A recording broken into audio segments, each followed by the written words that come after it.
All right, looking at, um, by the way, one of the resources or the slides that I'm about to share with you is also on the Solve in Time website. And so these are resources that you can download and utilize.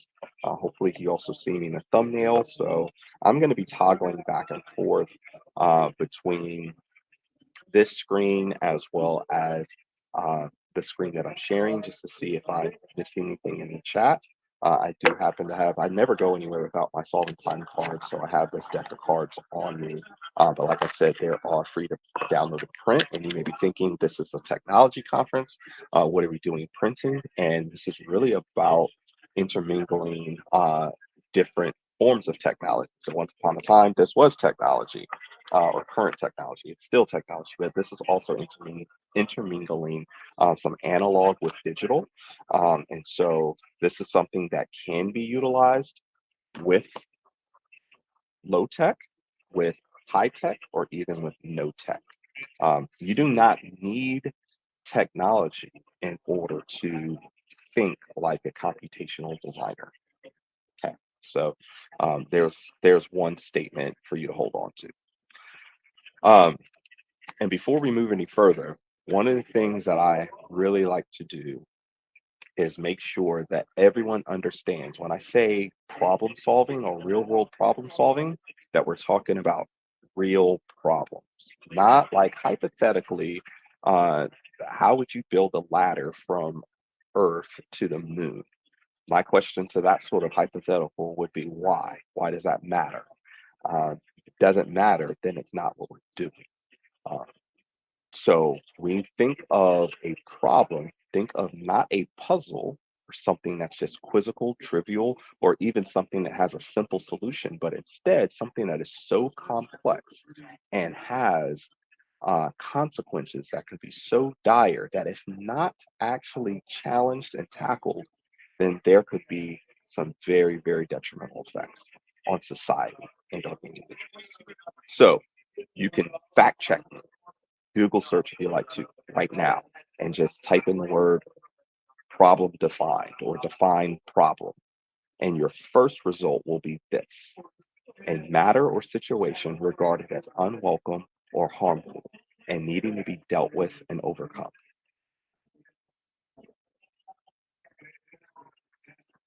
And I'm checking the chat, see if there are any questions about that.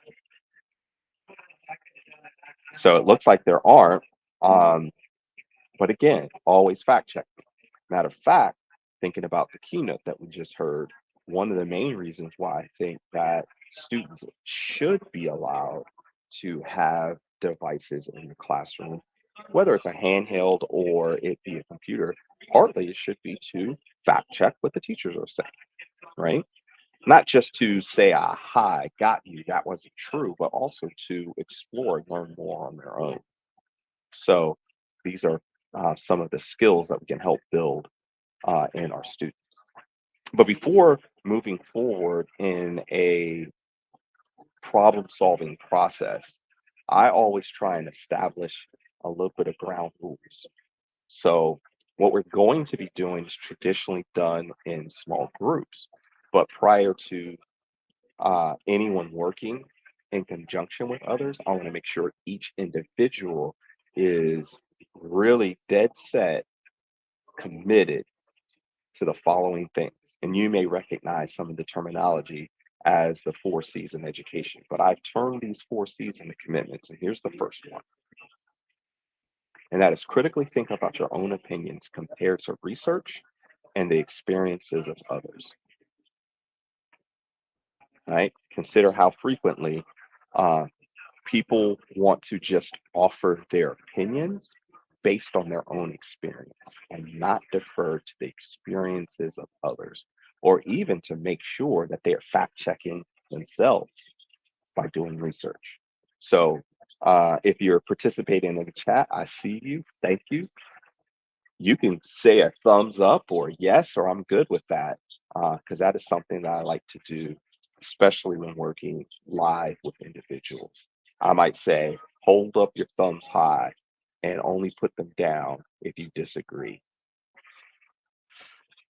Typically, people don't put their thumbs down. I saw those emojis. Thank you. All right, here's another one. This is one you can thumbs up to.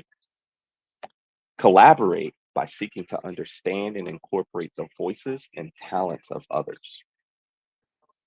There's brilliance in this space, even though we're digital, remote, kind of coming in virtually from all over the place. There's brilliance in this room. And so, us collaborating together is seeking to understand and incorporating all of your voices. This is really important for the people that are like very dominant in conversations. All right, I'm seeing more thumbs up. Thank you. Y'all are actually participating in this. I appreciate you. All right. Wait, there's more. Number three, communicate by listening intently and sharing with awareness of verbal and nonverbal language. I know that's tricky in a virtual space because there's not nonverbal language that is easily seen.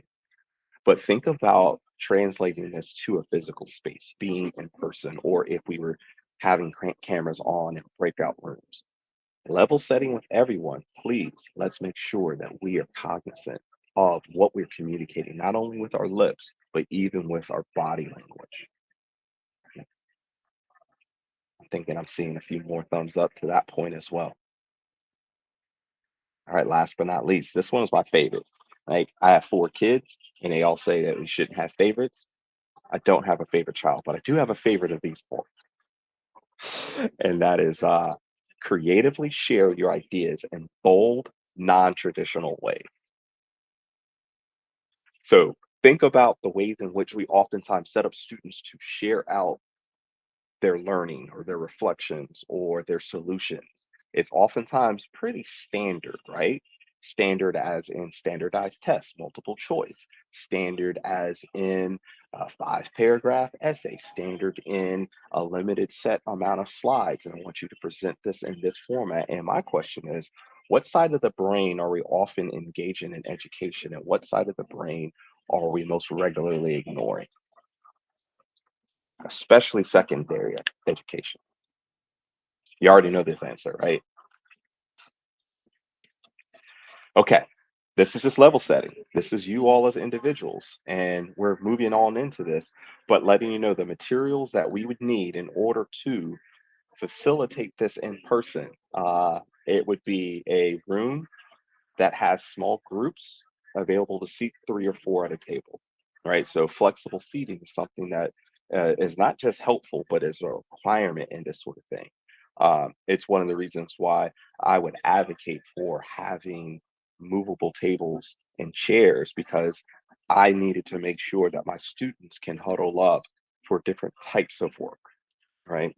And in this particular case, groups of three or four is not only research based, but experientially, I would say that once you start to venture past five in a group, you start to get not only idle minds, but idle hands. So people who will just sit back and see what others do and listen for what others say and not initiate themselves and be a part of the process. So I want to have smaller groups. Solving time, said I showed you free to download resources at solventime.com. You can use dice or cards if you did that. There are premium cards. I'm not here to, this is not a commercial to have you purchase anything. This is about you utilizing a design thinking process within your context. Visible timer. This is important. This helps people understand and see how much time they have left in order to accomplish a task, right? And the task that we are doing is problem solving, and we're engaging uh, the right side and the left side of the brain. And we want to make sure that we are also giving people enough time to talk, enough opportunity to share, and for people to capture thoughts, but then for us to be able to move on in the process. And then here's another thing. By the way, hopefully you recognize by my language, I'm sharing with you how you can facilitate this. So, yes, we're going to kind of do this in rapid prototype form, but the real goal is for you to be able to have this as a resource so that you can facilitate it within your context. Solve in Time is a resource that exists all across the globe in multiple schools all across the country, definitely in NY. Lots of schools have been utilizing this process. It is not the only design thinking process that exists. By the way, there's no such thing. That's a spoiler for my book, Demarginalizing Design. There's no such thing as the design thinking process. There are multiple models. Again, I just said something with my mouth. I dare you to fact check me with that.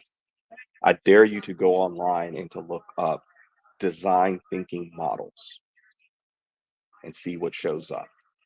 When you make it plural, you will recognize that the work that has gone into design thinking is pluralistic and not individualistic. And last but not least, optional capturing tools. And so this is where I recommend us to educators to utilize the tools that are already most familiar to your community. Because if what you do is try and introduce a ton of technology or different tools that people aren't familiar with, then that becomes the problem that people are trying to solve. Instead of engaging in the problem solving process to tackle whatever challenge they have set out to solve. Does that make sense? I hope that makes sense. Let me check the chat real quick.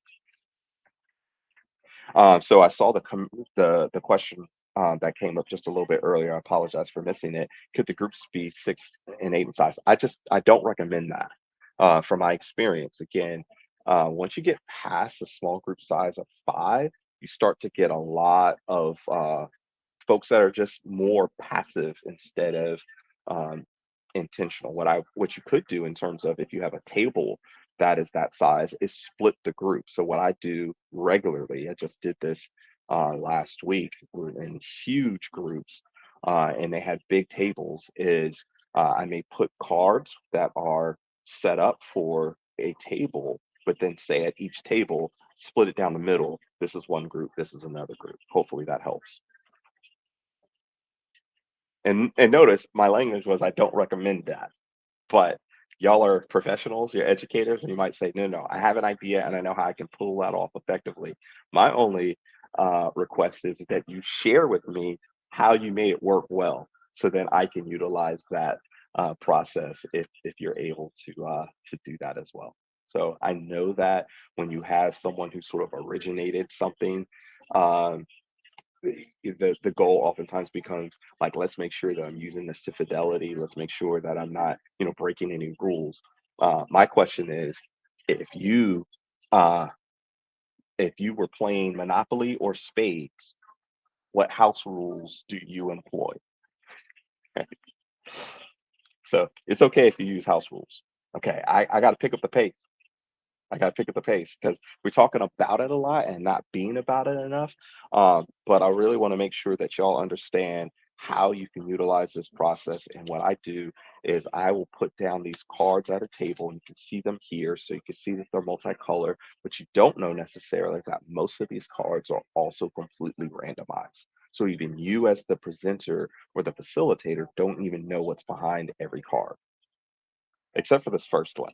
This first card is my favorite card for me because this allows me to be more free to roam the room, listen to conversations, hear what's going on, push in where needed, uh, not even if requested, because sometimes people get a little hesitant to make requests when they recognize that this SOS card is a reminder to ask three before me, ask someone else, refer to other sources, search online. But if the group get stuck and they need help from the facilitator, I tell them, raise this card and I will come over and I will help you. But then I'll take your card, so use it wisely. It's amazing how infrequently people raise their hand when there's something that can be lost if they don't collaborate first. Just saying, use that. Use that even if you don't use solving time. Just if you're doing group work of any sort, download those solving time cards just to get this card. That's my recommendation. All the rest, keep them face down because we're going to use them in sequential order. That's if you wanted to scaffold the approach by giving a time by each step by step facilitation, you can do that. If you have um, older learners or those that you trust could use their time more wisely, you could just give them a timer and tell them to flip the cards in order and to respond to each question and to have a big visible timer that's a countdown that reminds them of how much time they have left. So it's your choice. But the first time I ever facilitate solving time, I typically do a scaffolded approach so that everybody's really clear on what the process is, starts to feel what time management is like at each step, and then we move from there. Optionally, if if you don't want to use a tool that you are already utilizing, such as a Google document, or if you have maybe another form of capturing, so that can be a Padlet, that can be a Flipgrid, that can be utilizing Pear Deck or um, a number of other tools that exist. If if you're not already using a tool, but you want one, here's one for you. You can always just go straight blank paper or post-it notes as well. But here's just a little guide that can be downloaded and can be utilized as well, so that there's some place for a team captain to capture responses to each question. Oh goodness. So much setup, so much talk. Okay. So what we normally do today, we're solving problems related to blank, and we will have however much time total before sharing our solutions. And this is part of the template because we always just got to be mindful of however much time we have and then move from there. So let's say our problem has to do with um, AI ethical questions. Let's say that's our problem. And let's give ourselves just 10 minutes. Can we really solve this in 10 minutes? Absolutely not. Can we do something in 10 minutes that can get learners highly engaged and uh, collaborating together and coming up with something super creative and doing something that we call rapid prototyping within just 10 minutes? Absolutely. That's what we can do. And of course, because we're doing things virtually, and there's some people who are active in the chat, I know that this could be a little bit hit or miss in terms of it feeling like we're going to be hyperactive. But I'm really, really hopeful that you are learning the steps to this resource. You can utilize this resource. And then always you can get back at me if you're like, I need a little bit more support on how to utilize this in a different context. So I already explained the SOS card. But don't forget, you can always ask someone else, refer to other sources, or search online. The chat box is our friend. Chat bot, that sounds like a preview of something I need to be working on really soon. But that being said, I already stated the problem. What is the typical length of time you allow for a real world problem, a class period, or spread across a week or more? Ooh, I love this question. Absolutely love this question.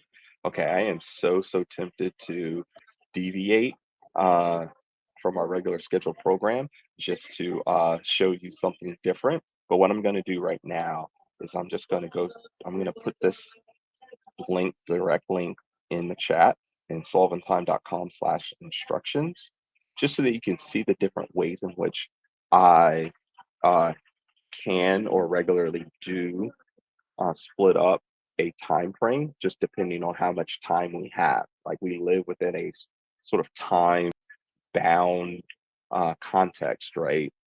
Obviously, it's a social construct, but we live within that social construct of time.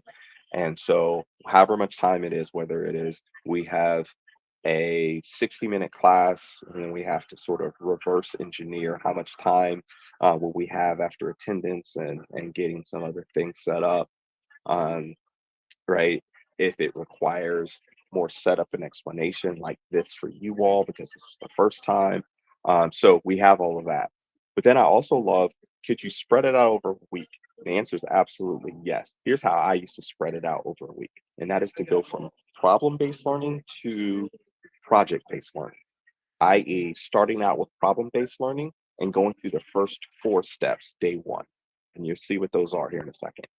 And then day two is when we reveal what the share card is for each group, or what the share out is, and give them time to not only develop what they're going to share out, but then to physically share that out. Or we may even have multiple days that it's just sharing what people's solutions are and then giving a little bit of feedback on those sharing, on those solutions and how they shared them. But then from there, what we can do is give extended time to where we're even doing it like a design sprint with um, app development, where Friday is the day that we look back at all that was accomplished and then look forward to future goals. And that might be to say, based on the feedback that was given throughout the week on the solutions, you now have the following next few days in order to improve upon your solutions and improve upon your product and to have a final share out starting on Wednesday of next week, and it's Wednesday, Thursday, Friday where we're having final share outs. That's just an example. You do what you need to do in order to really improve upon not only the final product and what it looks like in delivery, but really in like the depth of research and the clarity of communication, and the commitment to seeing the solution followed through with. Those are the sort of things that you can do if within your context you're given the time to work that in. But I'm also going to hopefully give you a little bit of tips at the end to see how maybe you can connect solving time, the process of design thinking that this is with maybe your content, and then stretching that, uh, or I should say, connecting that to your standards, and then potentially you could also up it to stretching it to longer term learning. That was a long answer, but you got me excited with that question, so thank you.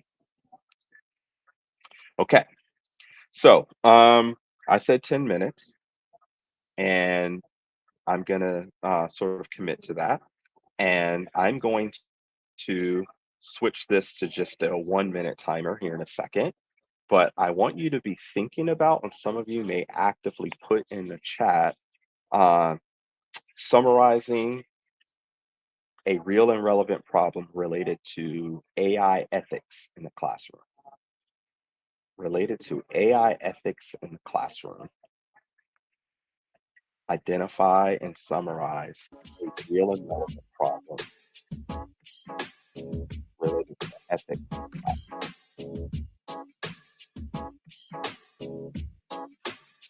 Here's the prompt that's behind this card.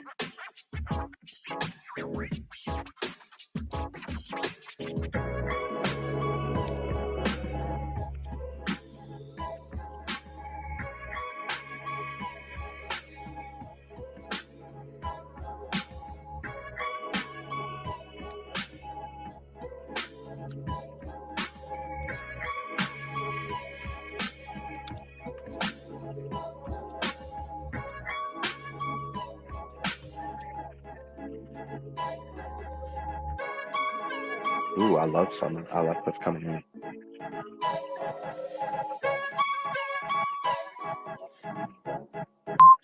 Ooh, I like the student authenticity. I like this. I like this.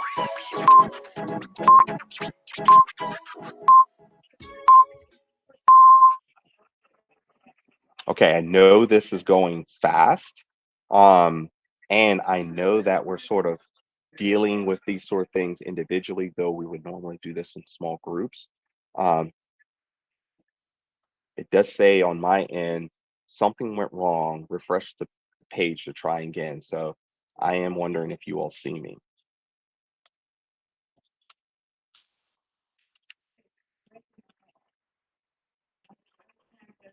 Okay. So as long as you can see me, cool, cool. Um, I, Thank you. Thank you. It said on my end that something went wrong. And I'm like, I don't know what went wrong. But I'm grateful you all can still see me. Okay. So, and you see the research card. Perfect, because that's the next one. If I didn't make this part clear before, I do want to make it clear right now that you as a facilitator don't even know what's behind each of these cards. I randomly pulled out these 5 cards, knowing that whatever I pulled out here will have a different who, what, when, where, why, or how question than if I were to select a different card. So the research card, there's a prompt behind this to remind all of you to use research skills and personal knowledge to answer the question. So you are still related back to this, to the problem that you were just dealing with, and If I were to flip this card around, it says, when does the problem happen? So utilize your own research skills. I'll move this down to 2 minutes, and you can pop things in the chat if you like.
All right, we're getting close to time.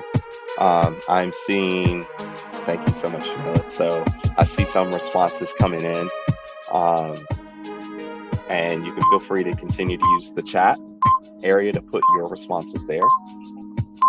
Hmm. Okay, Sarah, I see you. I see that we are friends when thinking about PBL processes. So let's continue. Let's continue. Thank you all. Um, the next is an understand card. I said earlier that the creativity part is my favorite, but if there was a such thing as a tie for favorites, it would be understanding. The prompt that's behind this card is saying use your empathy and compassion to answer this question. And I think about, I pause right there and I think about how Dr. Gay makes a distinction between caring for and about others. And this is Dr. Geneva Gay, and she says, um, that when you care about someone, that's like empathy. That is truly having a concern for someone else. If you heard that a student lost a loved one, you would have concern for that student. You would care about them, and that is not to be belittled or downplayed. But the caring for someone is actually taking on action. That is the compassion part. So the caring for might be giving that student a hug. Hopefully you understand the difference there. So utilizing your empathy and compassion, answer this question. And so the question that's here is, how do you feel about the problem? So same problem, utilizing your same responses so far. How do you feel about the problem? And again, I'm going to reduce this to just 2 minutes just so that we stay on time. And you can put answers in the chat as you get there.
Wow. Though you may be dealing with the problem as you've identified it in different ways, I definitely want to welcome you to see what each other are writing here in the chat, especially as we deal with people's feelings and emotions.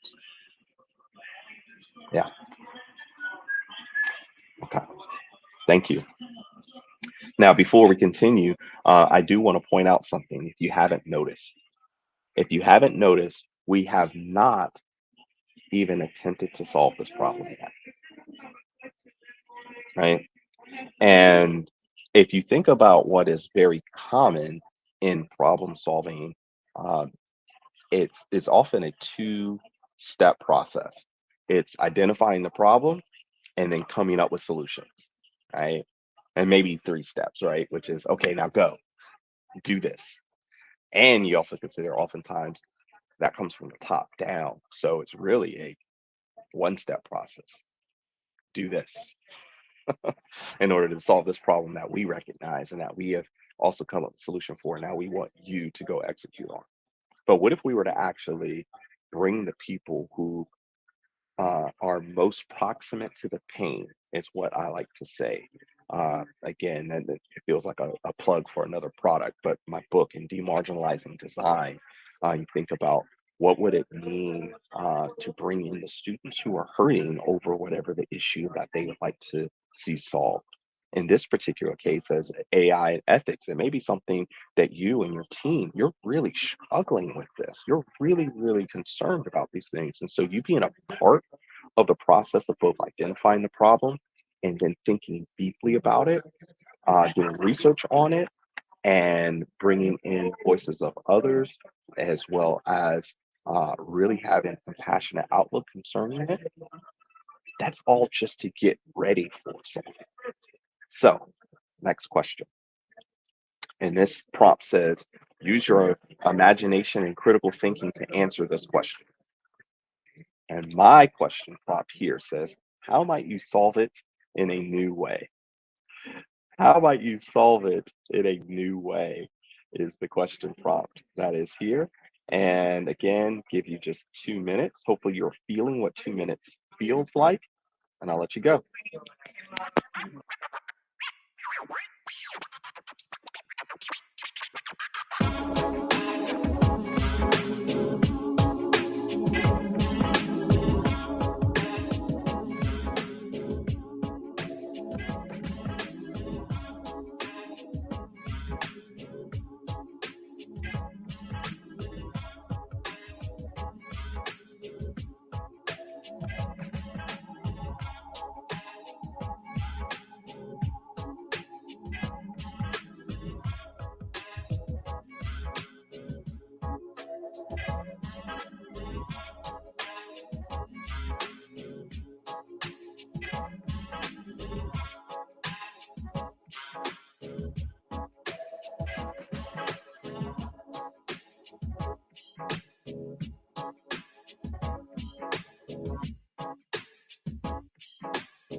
Woo-hoo-hoo. So thank you again. Ooh, I like this out of box thinking, perhaps. Wait. Gentleman style? Look at this from the past perspectives as well as futuristic. What would Socrates do if he found himself in 2023? Okay, you just blew my mind right there. Very interesting. I wonder if AI can help us with that. I'm just saying, just saying. Sarah, I'm thinking about how this process might go better if it's social.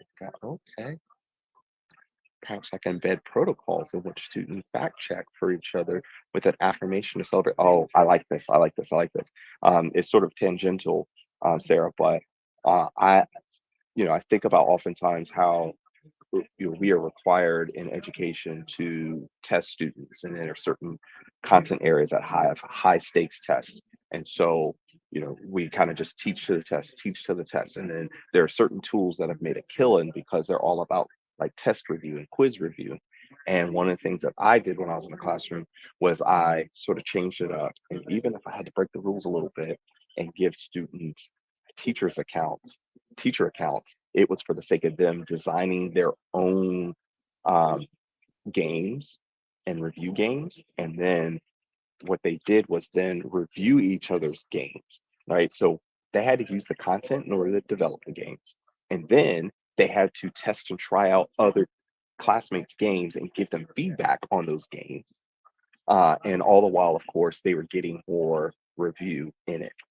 So I'm loving your idea uh, in terms of the fact checking sort of deal. I'm always thinking when you gamify something, how do you trick? This sounds like uh, I'm getting y'all right now, but how do you trick our students to actually love learning? Right? Because we've kind of destroyed the fun in learning by the time they're in third grade, right? By third grade, fourth grade, we've destroyed all fun as it pertains to learning. So then gamification becomes a way to sort of trick them into loving again what they have learned to no longer like. So anyway, I'm just talking. Apologize for ranting a little bit, but we got a final card. Yeah, I like the interactive style. Okay, share time, share time. Okay, so again, this is rapid prototyping, and we're not going to have enough time for you to, yes, agree to have fun. Joy. You're not going to have enough time to really, really, really do this. But I'm curious if in 2 minutes you can come up with a description of what you would do if you were given more time. And I were to hold up this card, and then if I were to flip this and know that you all have options here, but at each table, there might be some who have full option board.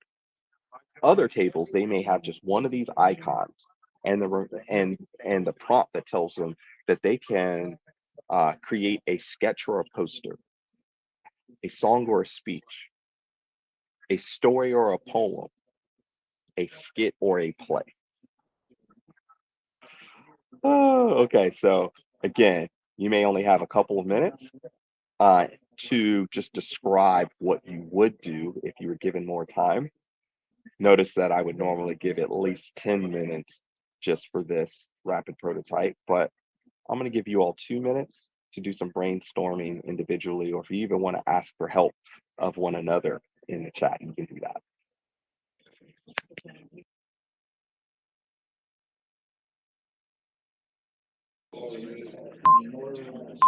Okay, I'm seeing the chat GPT.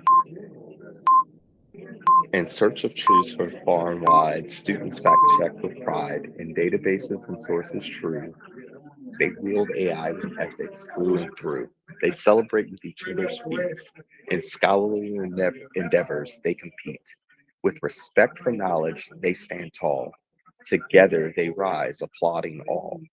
In this journey to use AI right, students shine with ethereal light. Their bond a beacon evermore for AI's bright on. Okay, okay. I see you, Chat GPT. See, I would take that and say, okay, change this to a rhyme um, using the rhyme scheme of Biggie Smalls. Say it. That's something I would do. I love that. If anyone else wants to share in the chat, um, some of just your ideas, like you chose from all of those options, what would you do? And maybe why, if you want to share your why as well.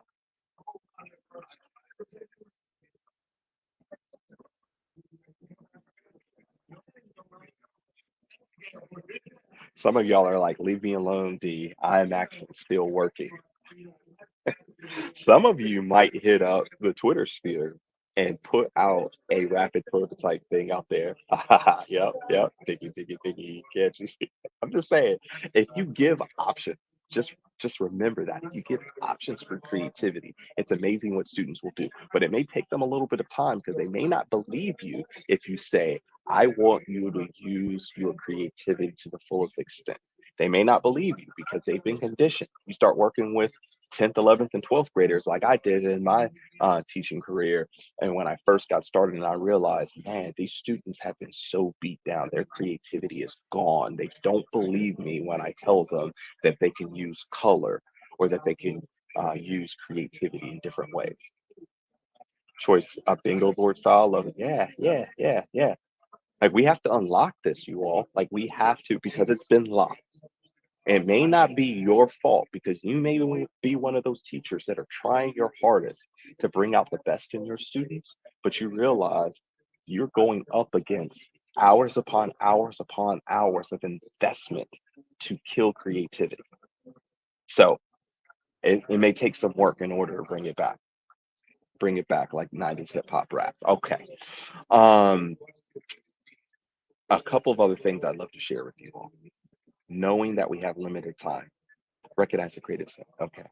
I'm just gonna keep coming back to this chat, getting distracted for all the right reasons. But I'm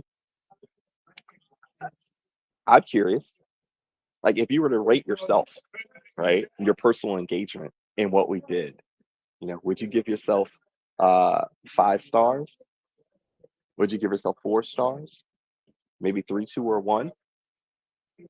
Like this is a question that I oftentimes ask students as a personal reflection on the activity that we did. See, I'm not after, hey, evaluate my presentation. Nope, not first question. I'm not after evaluate this activity. I'm after what was your personal engagement like here? And your response may be unique to you. And if you're willing, whether it be in the chat or if you could imagine if we were in a setting together where I would give you a private space in order to reflect and to turn in your reflection to me, I may get a little bit more insight as to why you may have given yourself a lower rating. And it may not be because of you. It may be because of distraction. It may be because of someone sort of dominating the time. It may be because, as I had a student once tell me, who was an excellent student, who one day her head was down. I couldn't get it to get up. And I asked her what was going on, and she seemed to ignore me. She was just mad. And then later I asked her if she could stay after class. And I thought I was about to dig into the student. I thought, I'm about to find out what's going on today and why is she being seemingly disrespectful to me because I thought we had a better rapport than that. And so I'm like starting to gear up to come at this kid. I'm confessing something that was wrong, very, very wrong. And she started to share about something that was just absolutely awful that was going on at home. And when she told me that, I broke. And I remembered that we're dealing with humans and we're dealing with human circumstances. And kids are dealing with problems that are really, really big, that are bigger than oftentimes the content or curriculum that we're trying to give them that day. Even if we attempted our best to make it engaging or fun, they may be dealing with something else. So I need to have compassion concerning that. So, giving you a little bit of the framework around. Okay. And I see the distraction by grandbabies, and I'm distracted by I got on these noise canceling headphones, so I can't hear potential distraction, but I'm aware of there's a lot of ambient noise here. So I'm like, oh, is this messing people up? Can they still hear me? Are they distracted? Probably a three. Okay. Yeah, yeah, yeah, yeah, yeah. Well, hopefully these are tools that you can use when you recognize ways in which you can utilize them. Okay. Um, we got to do this. We got to at least try some things together. Okay. And that is you're asking yourself the question potentially, what about AI? Because design thinking is cool, computational thinking is definitely cool, but how do we think about AI as we were talking about it as an ethical question in the beginning, and then even Sarah used a AI tool for her response. They're like, well, what about AI? Well, one thing that's just an anecdote, just a thought, something for you to think about is when it comes to sharing a solution, if AI seemingly did the creative part, like AI produced the poem. So was the right side of the brain actually engaged? I would say, but did AI actually perform the poem? And if you actually gave students time to perform something that may have been produced by someone, or in this case, something else, is that really taken away from the creativity? Question mark for you. Because just like the news that's on in front of me in this huge television in this workspace, somebody is just reading a prompter. And I know for a fact that they didn't write those words. Okay. I have lots of random thoughts here, and I hear you on the too many distractions to participate, but thank you for being a part of this. Okay, I'm gonna inform you if you're not familiar with what I find is my top three AI tools that I go to. Uh, they sound like they sound like the Three Stooges or something remake, but Bing, Bard, and Claude. Okay, and you can Google search, throwing out another tool out there if you're unfamiliar with what these tools are. But the first, Bing, in the event of ChatGPT being blocked, limited, or restricted in any way within your context, know that if you go to bing.com and go to the chat bot there, that it is utilizing ChatGPT 4. I'll leave you with that. Bard, if you were to go to bard.google.com, you're utilizing a different language model that is produced by Google in that particular case. And then last but not least, Claude, if you were to go to Claude AI, Claude.ai, that is a different language learning language tool that is using research from a company called Anthropic. And the big company that has more recently invested in it has been Amazon. And so those are tools that I like to go to. And when you think about like helping your students or even yourself improve upon your AI literacy, I tell folks to go to any of those three stooges or all three. Okay. And then when you go there, ask to clarify the information and intentions. Okay. So, like your even the same way as you may have your first thoughts and things that you want to produce, but it's not your final thought because you need to put more thought into it. Do the same with AI. Never just take the first response.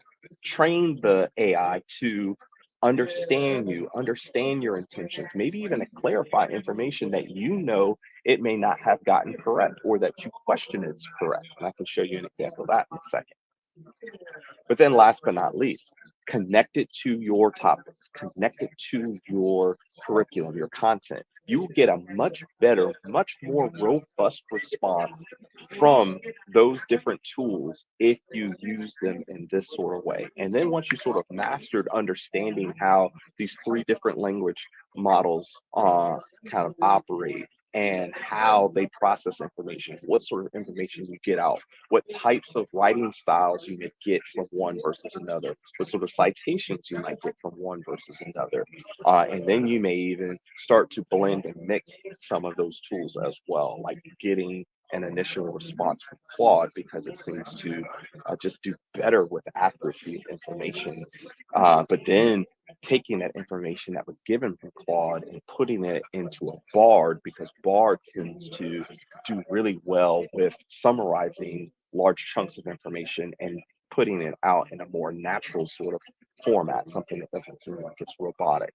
Or maybe using Bing because in its conversational style, you know it's using ChatGPT 4, but it's also going to automatically give you the citations at the bottom, and you can see that that information is current and up to date. So you understanding the AI will help you improve upon the sort of responses you get from AI. And then, as well as you get comfortable with using AI for whatever purposes you have, the more comfortable you'll get with actually allowing students. I hate it that we're starting with that language, but allowing students to use it and then showing them how to use it more effectively.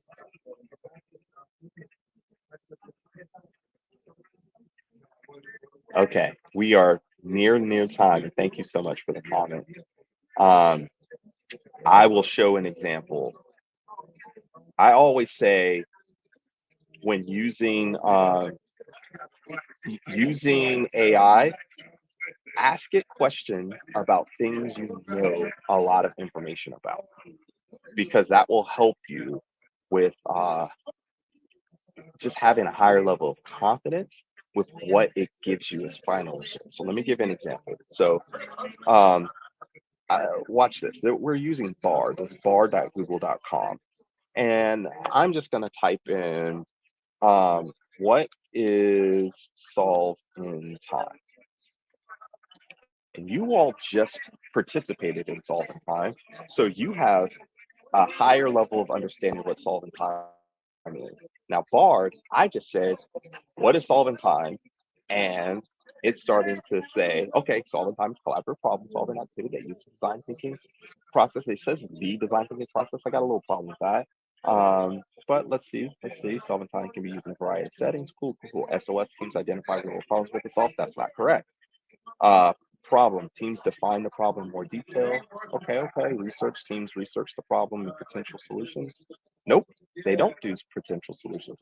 Okay, so this is an example of I recognize I may need to use a little bit more training and say, um, see the explanation at solveintime.com/about to clarify.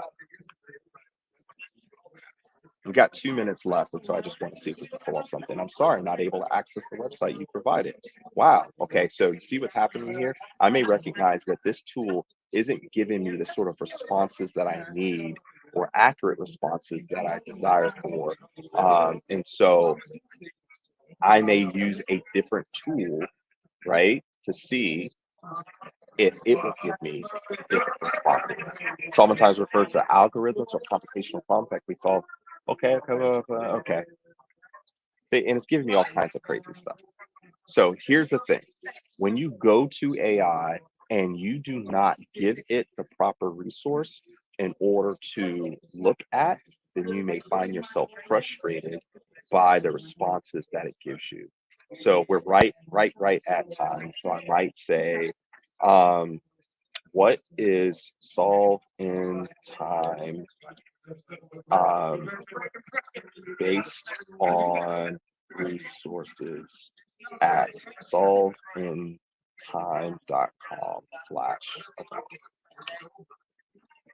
Let's see if it does that. And by the way, if we do nothing but just prove that um, AI can give false information and you need to give better queries in order to get more accurate responses, showing that to your students is something that will help them tremendously. And so with that prompt, I actually get much better responses and then I can move forward from there. And from here, I might say, how might I use it in science? And then test that response. But we're right at time. Um, I know you all have been incredibly patient. Thank you again for participating. Because if you are in the New York area, I want to invite you. Maybe we can hang out and talk together live in person. I'm going to be in New York and in NYC, Manhattan area, be there at 837 Washington Street um, next Wednesday evening with Samsung Education. Me and others will be there. So I just put that link there. And we will be talking about topics such as AI and education, as well as some other things. And it's a fantastic space. Come out. Let's meet in person if we can. Would love to be able to talk with you. Thank you so much for your time. I hope you have a great rest of this conference. This has been phenomenal for me to be a part of. And it's been great to interact with you all on the chat as well. You're more than welcome. Thank you so very much. Again, get those free resources at solveintime.com. Utilize them. Ask me if you have questions of ways in which you can implement in your classroom setting. But also ask AI. It can help if you know what questions to ask it. You're more than welcome. Thanks so much.